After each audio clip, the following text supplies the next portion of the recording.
Lately, I've been trying to streamline my camera gear. Although it's nice to get a bunch of angles and make everything look cinematic, sometimes it's more important to be nimble. This is the reason I decided to buy the GoPro Hero 4 Session.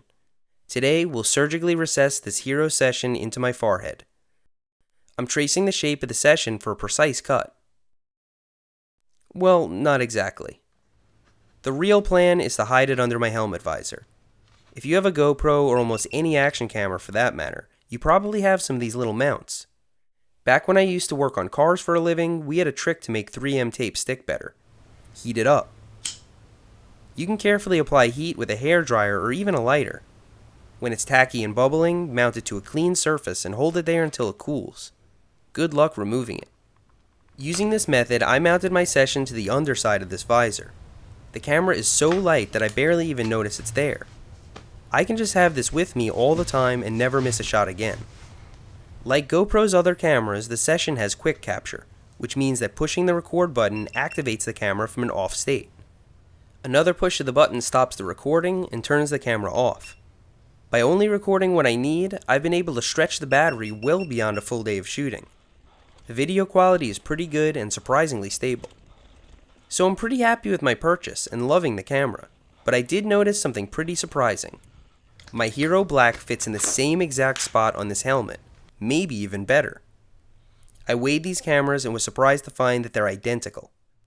I started second guessing myself and weighed them again with the helmet, only to obtain the same result. So did I waste my money? If it's not smaller or lighter, what am I gaining? Well, for one, it's cheaper. When this camera first hit the shelves, it was $400, which is just absurd. Now that it's only $200, it's actually one of the most affordable GoPro cameras available. It's not as powerful as the silver or the black, but it still does shoot at 60 frames per second and has super view mode for nice first-person shots. Another great thing about the Session is that it's water resistant. While water resistance isn't usually important to me, it's nice to know that my equipment will survive the mud or the rain. The Hero Black requires this water resistant housing, which makes it crazy heavy and super dorky looking. The Session is black on all sides and blends in with my equipment. Since I do a lot of third-person shooting, a big old GoPro sticking off the top of my head would sort of ruin the shot. The Session also has this smooth glass across the front, which allows you to just wipe it off with your shirt. Over the weekend, I used my Session and a head strap to go out into the cruise port as the ships were leaving. You see that dot right there? That's me. As the ships pass, the water gets sucked out of the channel. I was up to my neck before.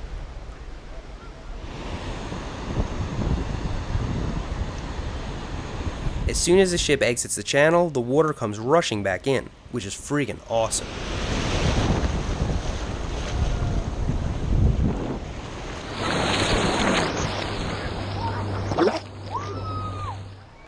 I'm getting a terrible idea for a bike video right now, but we'll just have to wait and see how that pans out.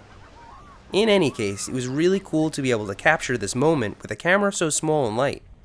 By always having this indestructible little cube on me, I'm hoping to get a lot more shots that I would have otherwise missed. I'm liking the Hero Session. Thanks for riding with me today, and I'll see you next time.